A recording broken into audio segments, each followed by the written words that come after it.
Hello and a very warm welcome back to the Potters Pundits, and we're back for another match preview. This time it's not as action packed, but we've got one game this weekend coming up against Cardiff and it's massive. This is a huge game, and I've said it every week so far just because I feel like these games are the ones where we need to be picking up points and picking them up quite quickly. But loads coming up in today's video, previewing the Cardiff game, reviewing the Coventry game, and having a look at the fixtures ahead of us. So without further ado, let's head straight into it.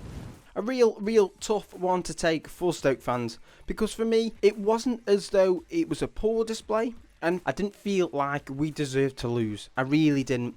At least a point was what we deserved, if I'm being totally honest. I feel like if we would have snatched a goal at the end, which we were looking like we could have done, then I don't think Coventry fans will go, you know what, that's undeserved, we dominated them. And I'm sure Coventry fans will love that. A 1-0 away win. I feel like that might happen against Cardiff. I hope it does. Where it's just a scrappy win. Look, it's a real tough one to take. It really is. I feel like us playing that 5 at the back has been a lot better. And for me, when I was looking at that side, it was definitely a tactical plan of being more defensive. Because at the end of the day, yes, it's a Coventry side who only recently got promoted, but it's a side who have gelled together, have got some fantastic talent. So there was definitely a plan behind it, with Schumacher playing the likes of Laurent and Kundal without the attacking flair of the likes of Jun Ho. So when we brought on them subs on the 60th minute, which was a bit more attacking, then it was allowed us to then, right, okay, let's now go at them. And if I'm being honest, yes, it didn't mean that in the first half it was the most attacking of things, but we still created chances at the end of the day.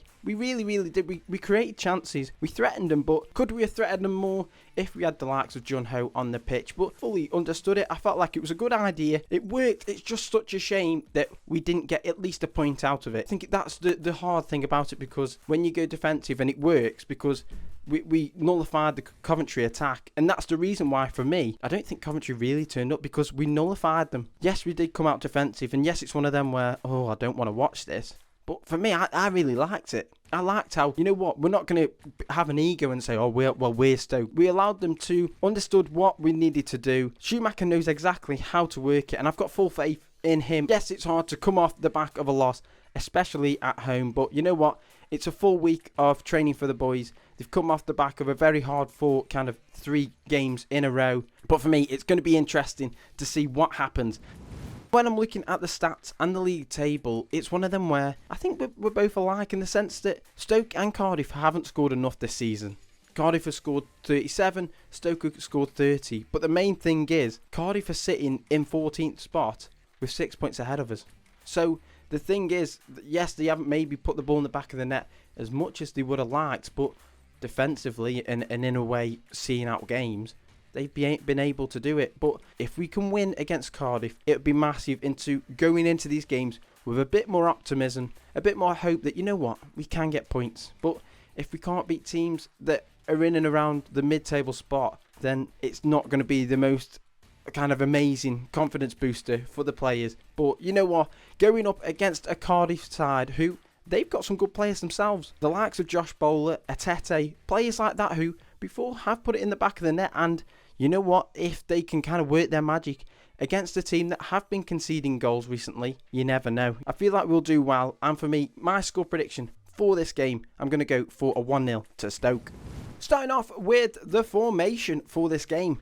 Now, of course, Schumacher said in his interviews how he's reverted back to a 3 at the back, which, because we were leaking goals against the likes of Leicester and Sunderland, 3 at the back is the one that we've gone for. And you know what? In a way, it has worked, because apart from that goal, which in a way we gave to Coventry, we haven't conceded. And it's one of them where, you know what?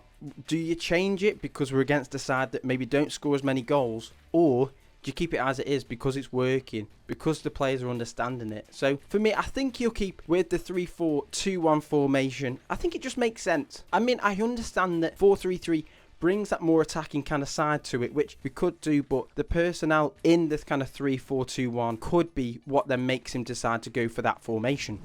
So starting off in goal, and for me, I think he'll return to the side. He might not be, and on Friday when we hear the press conference, maybe I'm miles away, but I think Daniel Iverson will return to the side. Of course, he was out due to having a dead leg, but you know what, I don't think I need to say anything else with it, to be fair. If he's available, of course he'd come straight into the side. Nothing against Jack Bonham, but Daniel Iverson's a bit more the favourite, a bit more the one that will play the football that Schumacher wants. Looking into our 3 at the back now. Now, like I said, maybe it might be a 4 at the back, but I'm going to stick with the 3 at the back, and then we'll see how it goes. But when I was listening to the post-match kind of reaction of what Schumacher said following the 1-0 loss against Coventry, he said how Hoover wasn't actually going to be in the side, and it was going to be Luke McNally, and it was going to be Michael Rose, Luke McNally and Ben Wilmot as the back 3. And you know what? This might be a little bit controversial, and maybe people might disagree with me, which is completely fine. I felt like Hoover doesn't look out of place in that back 3. Yes, he made a mistake, and as a young man, obviously he'll learn from it, but he hasn't looked out of place for me. For me, I'm going to stick with what Schumacher was originally going to go for. I'm going to go for Luke McNally, Ben Wilmot and Michael Rose as the back 3 for me. Just a bit of solidity. And with them 3 at the back, I feel like with both experience and of course potential, all 3 of them have shown great glimpses of what they can do.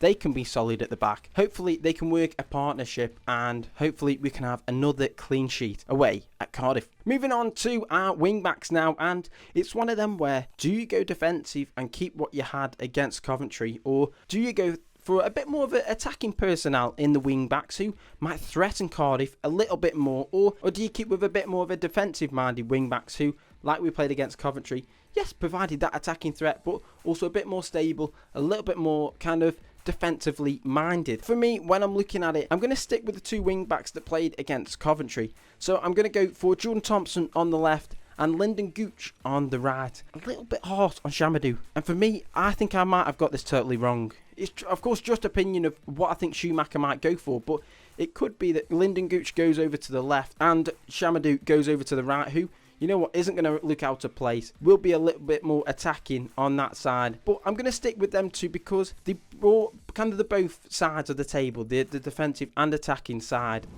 On to our midfield 2, the 2 that will be sitting in this kind of 3-4-2-1 formation. And I've said it time and time again, it's going to be Berger and Baker. I feel like they've got a good partnership. I really do. I mean, Berger was rested, which Schumacher said because of the heavy schedule, but I think he'll slot right back into the side. Maybe a little bit harsh on Pearson, who had a solid game against Coventry. I don't think, of course, he didn't lose his head and get a yellow card, but I just feel like Berger brings that a little bit more of a transition, a bit more of a quicker play. It's just maybe personnel for this game where I feel like we need to be a bit more offensive against the Cardiff side. So for me, Berger and Baker in that central midfield who bring both the defensive side and the attacking side, which we saw with Lewis Baker, who had again quite a few chances in and around the box, and hopefully this time he can take them. Following on from that, let's have a look at the 2 that will be sitting ahead of them. Of course, in this 3-4-2-1 formation, they are more narrow, and we had Kundal and Laurent playing there against Coventry, which allowed me to maybe go, you know what, we've set up a little bit more defensively, but we still had that attacking outlet. We really did. It could have easily been that we was backs to the walls, but we still had that attacking outlet, and I really enjoyed Kundal's performance against Coventry. But for me, when I'm looking at this game, maybe I'm taking a risk. Maybe it's too much of an ask. But I'm going to go for Jun Ho on the left and Manouf on the right. Yes, maybe Manouf is a bit more of a winger, but having that a little bit more attacking outlet, I feel like we need to go proper at Cardiff. I really, really do. Jun Ho absolutely should be in the side. Maybe it could be Jun Ho and Kundal. I don't know. I just feel like having that a little bit more attacking threat. Maybe we play 4-3-3 and it's them 2 on the wing. But I feel like either if it's narrow or wide, they could bring us a little bit more of an attacking threat than what Laurent and Kundal could do. Both got loads of potential. I liked how Manouf was constantly cutting in. Maybe with it being a little bit narrow, he might not play there, and he suits a bit more of a 4-3-3, but maybe it's not harsh on Kundal or Laurent.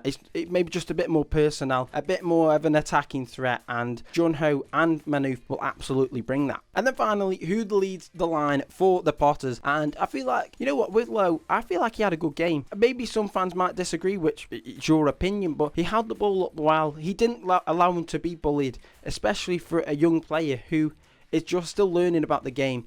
It could have easily been that he got bullied, and he didn't. He really, really didn't. I think he had a strong display and showed us exactly why he's in around the first team. With Schumacher saying how he was only dropped because of obviously maybe injuries that could come about if he was constantly being played, especially in that action-packed week that we had. But for me, Niall Ennis absolutely in the side. Just, he's one of them where he's a really likeable player. He really is. He runs around, he's got his goal already, and against the Cardiff side, who maybe aren't the best defensively, I think Niall Ennis really could threaten him. I really, really do. He got his goal in the away fixtures, so absolutely in the side for me. So there we have it then. That's the team I've gone for. Massive game against Cardiff. Away fixture. Hopefully the away fans have something to cheer about. An exciting one, but also a nerve-wracking one. It could go either way. It could be a boring 1-0 win, but I'd take that any day of the week. We'll have to find out. Hope you guys enjoyed, and I'll see you later.